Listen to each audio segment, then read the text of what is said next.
Welcome back, students. After having seen the drugs inhibiting bacterial cell wall synthesis, we'll switch on to the next mode of action of antibiotics, inhibitors of protein synthesis. So we have got in this drugs called aminoglycosides, which includes tetracyclines and chloramphenicol, as well as macrolides and lincosamides types of drugs. So the learning outcomes for today's session include to discuss the pharmacology of aminoglycosides in general, to discuss about its antibacterial spectrum, bacterial resistance, mode of action, kinetics and toxicity and uses.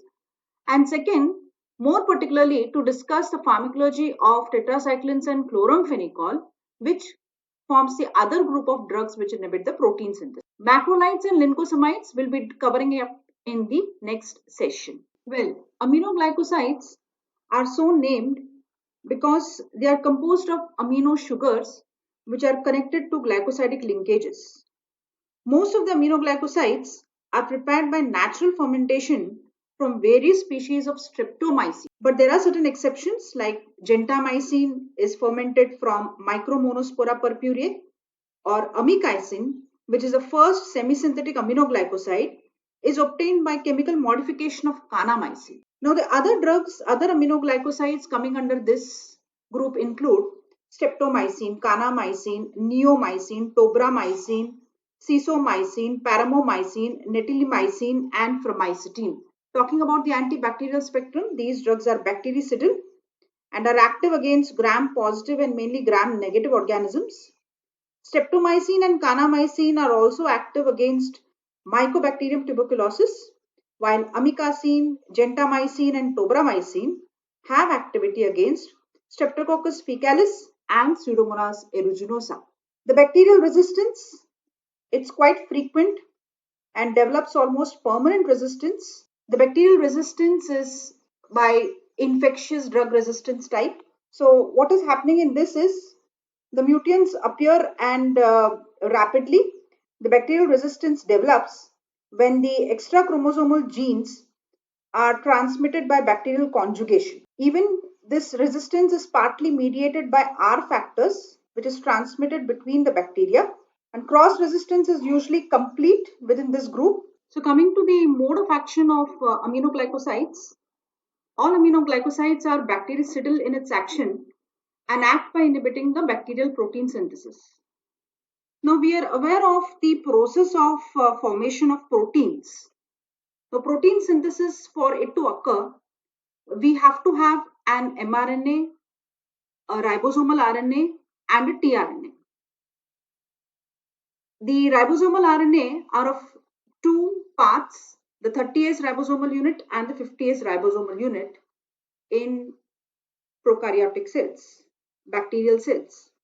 Now in this, the aminoglycosides will act on the bacterial 30S ribosomal subunits and distort the messenger mRNA translation of the genetic code, thereby preventing the formation of normal complex which is required to initiate the protein synthesis.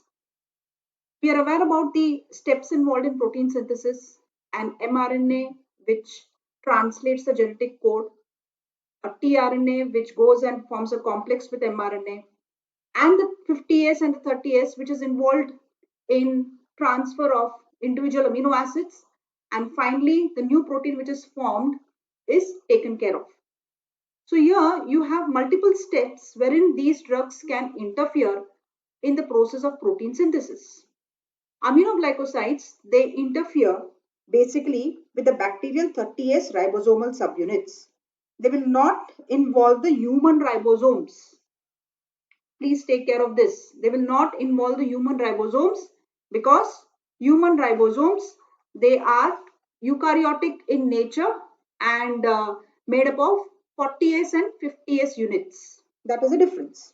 The second mode of action of aminoglycosides is that by its strong cationic action charges, they combine with the anionic membrane groups and damage the bacterial cell membranes. So coming to the pharmacokinetics, these drugs are very poorly absorbed on oral administration, and because they are charged molecules, and therefore they have to be given by injection. They are poorly bound to serum protein, and but widely distributed throughout the body, except in the CNS and the eye. They are concentrated in the kidney and they are excreted through glomerular filtration. Now, one important thing to be noted is patients with kidney problems or who pose renal insufficiency, the dosage of aminoglycosides while giving has to be taken care. Because since this drug is concentrated in the kidney and is excreted through kidney, toxicity can occur. Alkalization of urine is also recommended for better results because what is observed is there is a 10 to 80 fold increase in potency of action of these drugs when you're moving from pH 5.5 to 8. Hence, in the treatment of again urinary tract infection, simultaneous administration of urinary alkalizers is advisable. This is a very important part in the clinical prognosis of diseases involving aminoglycosides.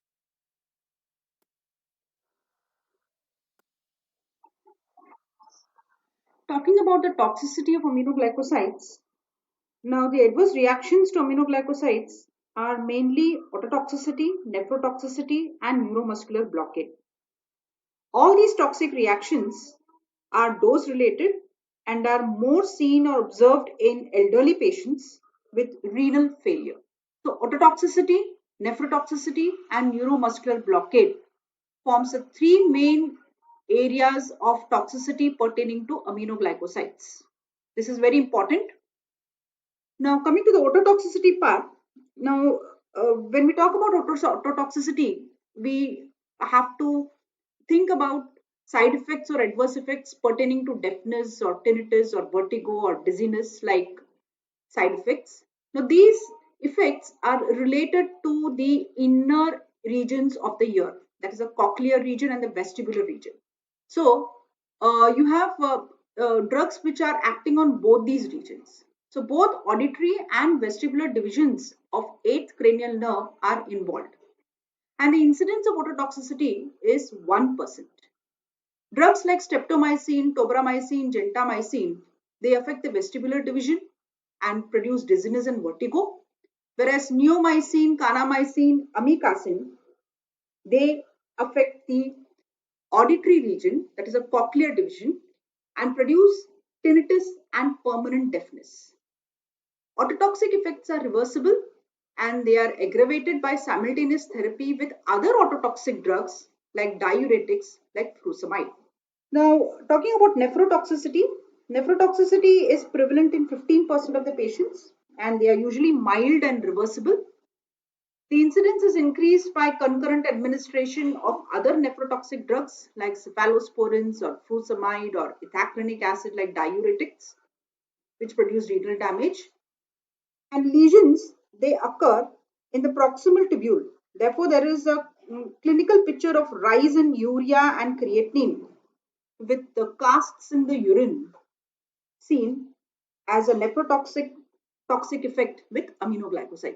Neuromuscular blockade, third toxic effects. The aminoglycosides have a paralytic like action or curare like action and may sometimes lead to paralysis. And this, if it affects the diaphragm and all, which is again a skeletal muscle, it may produce fatal respiratory arrest.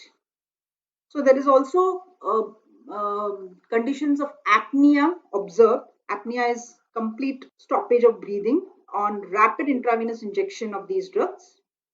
And in patients with myasthenia gravis or who have been given general anesthetics or neuromuscular blockers like D-tubercularine, this forms a very serious adverse effect because it's going to potentiate the neuromuscular blockade effect. The other side effects like producing allergic reactions or local hypersensitivity reactions or superinfection with fungi and other resistant organisms have been reported with aminoglycosides, and it should be avoided in pregnancy because there's a possibility of drugs like streptomycin which can cause fetal eighth nerve damage. Now, a little bit more about aminoglycosides. Streptomycin is obtained from Streptomyces griseus, discovered in 1944. Kanamycin from Streptomyces kanamycetes in 1957. gentamicin from Micromonospora purpurea, and tobramycin from Streptomyces tenebrarius. There is another group of newer aminoglycosides, neomycin, fromycetin, and paramomycin. In this case, these three aminoglycosides are similar and they have an antibacterial spectrum like kanamycin, and they are considered to be too toxic for systemic administration. All these three drugs are capable of causing irreversible deafness. Neomycin is used for infections of the skin and mucous membranes. Promycetin has action identical to neomycin, whereas paramomycin differs from neomycin and promycetin. It has direct amoebicidal action, which is confined to intestinal lumen. Coming to tetracyclines, the first member of this family was chlortetracycline, which is also called as aureomycin, and it is derived from the soil organism Streptomyces aureofaciens. That was in 1948. This was followed by the discovery of oxytetracycline, produced by another soil organism, Streptomyces ramosus. And then the molecular modification by removing the chlorine atom from chlortetracycline produced tetracycline, which was introduced in 1952. So basically, drugs coming under this class, they are all obtained from soil organisms and they are broad spectrum bacteriostatic antibiotic. Now in 1957, mutant strains of Streptomyces aureofaciens led to the discovery of new group of antibiotic called dimethyl tetracycline, which is also called as demeclocycline. The antibacterial spectrum of tetracyclines, they have a very broad antibacterial spectrum which covers gram-negative and gram-positive bacteria, rickettsia, Treponema pallidum, mycoplasmas, and chlamydia. Talking about the mode of action of these drugs, tetracyclines enter the bacterial cells by either passive diffusion or through the pores by active transport system. So once they are entering inside the bacterial cells, once inside the cells, these drugs, they bind specifically to 30S ribosomes, thereby blocking the binding of transfer RNA to the messenger RNA ribosome complex, inhibiting thus the protein synthesis. Talking about the bacterial resistance occurs in a stepwise manner. Cross resistance also develops within the group, and actually, as a result of increasing bacterial resistance, the usefulness of this compound tetracycline has been decreased. Pharmacokinetics has some specific features. Tetracyclines are usually given orally, but can also be given parenterally or by local application. Now, absorption from the stomach and intestine is quite variable due to the low solubility of tetracyclines and also due to the binding property of tetracyclines with divalent cations like calcium, aluminium, iron, magnesium in food or drugs. Hence, the absorption is decreased by food, calcium, aluminium ion, magnesium salts, or by milk. Tetracyclines, they get distributed very well within the body tissues and cavities. Cerebrospinal fluid levels are about 10 to 12% of plasma. And these drugs are laid down in growing bones and teeth, probably because of their chelating action with calcium. It is primarily excreted in urine up to 50%, but also enters enterohepatic circulation and excreted in bile. The therapeutic uses of tetracycline is largely due to their broad spectrum action. They are effective in infections due to rickettsia, chlamydia, mycoplasmas, hemolytic streptococci, and staphylococci. They are the first line choice of drug in case of chronic bronchitis, urethritis, pneumonia, typhus fever, or cholera, and second line choice of drug in case of syphilis, actinomycosis, anthrax, and meningococcal carriers. One interesting non-therapeutic application of tetracycline is that tetracyclines have the property of binding to some cancerous tissues. And once they do this, they exhibit a golden yellow fluorescence when they are exposed to ultraviolet light. So, this property forms a basis for several diagnostic tests for gastric and colonic cancer.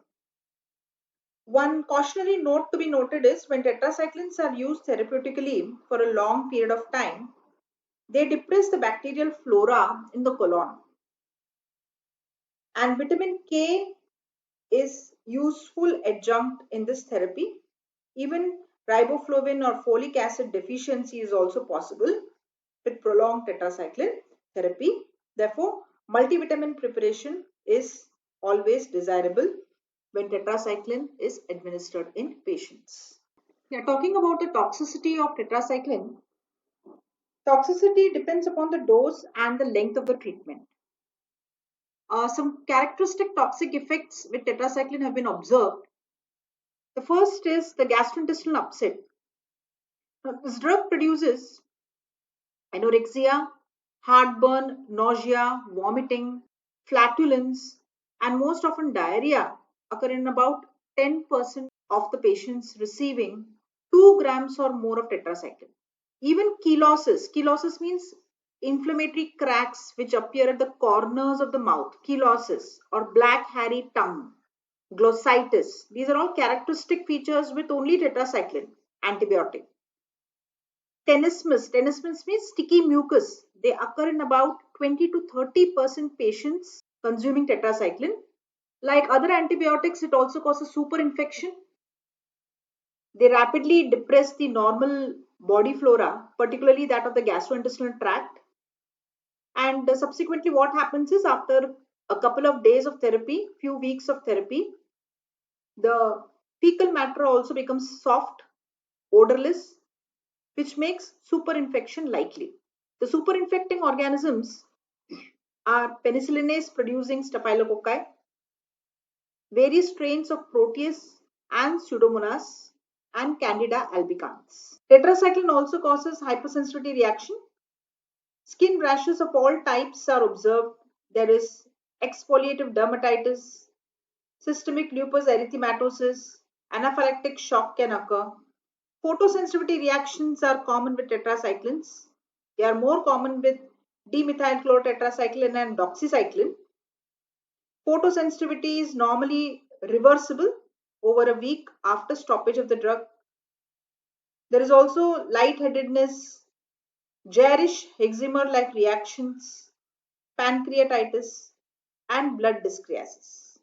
Another toxic effect which tetracycline produces, tetracycline has, since it has the property of binding with ions, it gets deposited in the tissue.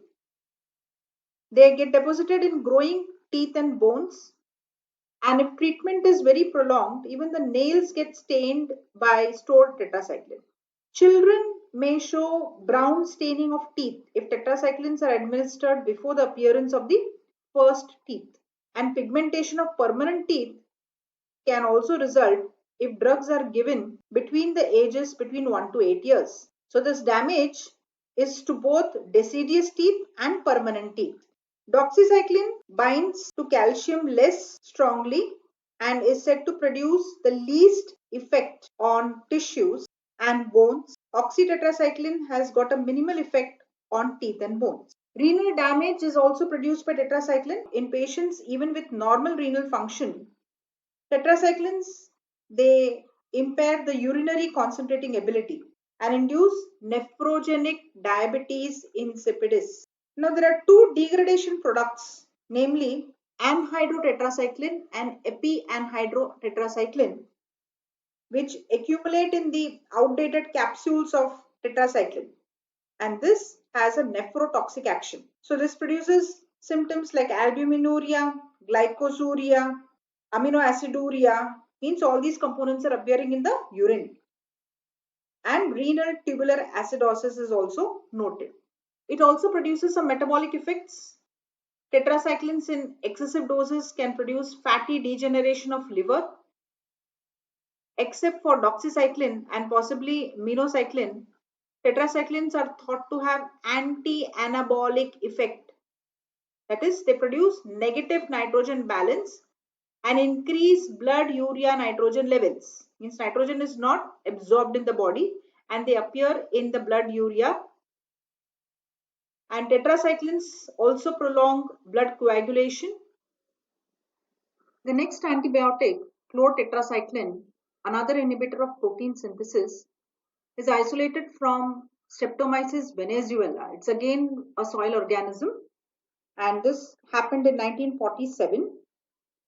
After that, chloramphenicol was manufactured synthetically.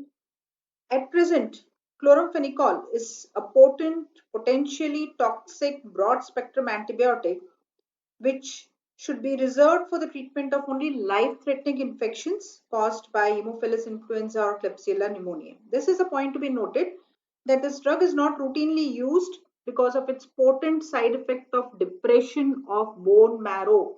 Bone marrow suppression is very predominantly observed with chloramphenicol, and that's why its use is restricted. Now, talking about the antibacterial spectrum, these drugs, they are having broad spectrum of activity like the tetracyclines and effective against many gram positive and gram negative organisms and exhibits activity against chlamydia and rickettsia. And because of its toxicity on the bone marrow, as I said, the use of chloramphenicol is restricted only to salmonellosis and infections due to rickettsia. Talking about the mode of action of this drug, chloramphenicol, is primarily bacteriostatic and inhibits bacterial protein synthesis by binding to the 50S subunit of bacterial 70S ribosomes. Now, bacteria have got 70S ribosomes, which is split up into 50S and 30S. So, this is the first drug we are coming across wherein the drug is getting bound to 50S. So, when it is bound to 50S subunit, what happens is this drug inhibits the enzyme peptidyl transferase. Now we are aware that this enzyme is responsible for transfer of amino acids between the tRNA in the process of protein synthesis, and this is how it blocks the protein synthesis. It inhibits the function of mitochondrial 70S ribosomes in general. Pharmacokinetics of this drug is well absorbed from the intestine, but large particle size may impair absorption. It is around 60% bound to plasma proteins and penetrates tissues better than any other antibiotic. It also enters the eye, fetus, saliva, and sputum. This drug requires an enzyme called glucuronil transferase for metabolism for chloramphenicol conjugation. It depresses the microsomal function. It is 90% excreted in urine and 10% is as unchanged chloramphenicol, and it also enters the enterohepatic circulation. Now, talking about the therapeutic uses, as this drug has a very potent ability to produce a serious side effect, that is bone marrow depression, chloramphenicol therapy is restricted only to those infections in which other drugs are not effective. But the accepted indications are enteric fever and meningitis. So in both the instances, chloramphenicol is more superior to ampicillin, and it is also used topically for eye infections as an ointment. We are aware of that. It is used in salmonella infections. In meningitis, it is also administered in combination with ampicillin. There are few other indications for chloramphenicol therapy, which include Klebsiella pneumonia infection and septicemia due to gram-negative bacilli when alternative drugs have failed, or in anaerobic infections, particularly used particularly caused by bacteroids, resistant urinary tract infections, and staphylococcal infections, which are resistant to semi-synthetic penicillins and cephalosporins. Coming to the toxicity of chloramphenicol, they have got characteristic toxic effects. The first one being hematological abnormalities. In this, we have been discussing that chloramphenicol suppresses bone marrow. So this point is need to be discussed here. There are two types of abnormalities observed with chloramphenicol. The first is the true toxic reaction, which results due to direct hemotoxicity, which is manifested by the bone marrow depression. This is dose related. This first effect is dose related, progressive, and reversible upon stoppage of therapy. So there will be anemia, reticulocytopenia, elevated serum iron, and decreased uptake of iron by the erythrocytes. The second effect, which is produced under hematological abnormality, is produced after a single dose of chloramphenicol or following prolonged therapy. This results in aplastic anemia, and this effect is found to be a very fatal effect. This, although this condition is not dose related and may occur weeks or months after administration of the drug. It is a very severe form and it is characterized by pancytopenia. That means all the elements of the blood are decreased. And this condition is with aplastic marrow, means the bone marrow fails in its response. In this case, the prognosis is very poor. Prognosis means even in spite of medication, the patient doesn't respond. Prognosis is very poor and anemia is usually irreversible. So this is a very fatal condition. The second effect of hematological abnormality is a very fatal condition. Second type of toxic effect is like any other antibiotic, we have got hypersensitivity reactions, drug fever, skin rashes, urticaria, Jarisch eczema like reactions. Next is gastrointestinal disturbances. Again, nausea, vomiting, glossitis, enterocolitis, diarrhea, pruritus. Next, superinfection with a wide range of organisms, in particular Staphylococcus aureus, Pseudomonas, Proteus, and Candida. These are all gram-negative species. And the most important one being the Gray syndrome or the Gray baby effect. Now, this happens particularly in very small kids, neonates, just born babies or premature infants, when the liver enzymes have not been fully developed. Because we are aware that chloramphenicol requires for its metabolism an enzyme called glucuronil transferase, which helps in conjugation with chloramphenicol. So this enzyme is primarily absent in neonates and premature infants. So what happens is when large dose of chloramphenicol is given to neonates and premature infants, the baby suddenly develops a Gray syndrome. Now this syndrome is characterized by abdominal distension, abdominal bulging, vomiting, refusal to suck milk, dyspnea, cyanosis. Cyanosis means paleness in the body, and loose greenish stools. So within a day or two, the baby develops full grayish color due to cyanosis, and there is peripheral vascular collapse, and death occurs in almost about 50% of the cases within 4 to 5 days. So this is basically due to the deficient glucuronic conjugating mechanism in the liver, so that chloramphenicol is not metabolized and high plasma levels of this drug persists in the blood. So this diagram here, it shows the drugs which are involved as inhibitors of protein synthesis. We have talked about aminoglycosides, the various types. So here you have an example of streptomycin, a common aminoglycoside. We have also seen that this aminoglycoside acts on the bacterial 30S ribosomal subunit and distorts the mRNA translation of the genetic code. So this is what is observed in the diagram. We have also seen about tetracycline, this drug which binds specifically again to 30S ribosomes and blocks the binding of transfer RNA to messenger RNA ribosome complex, thereby inhibiting protein synthesis. And the third drug, what we have seen is chloramphenicol, again, which binds to the 50S structure and inhibits the enzyme peptidyl transferase, which is responsible for transferring the amino acids, and thereby inhibiting the protein synthesis. There is one more drug in this picture, erythromycin. This drug also inhibits 50S portion of the ribosomal subunit, and this is classified under macrolide type of antibiotics, which we are going to see it in the next class. So we have covered about aminoglycosides in this session.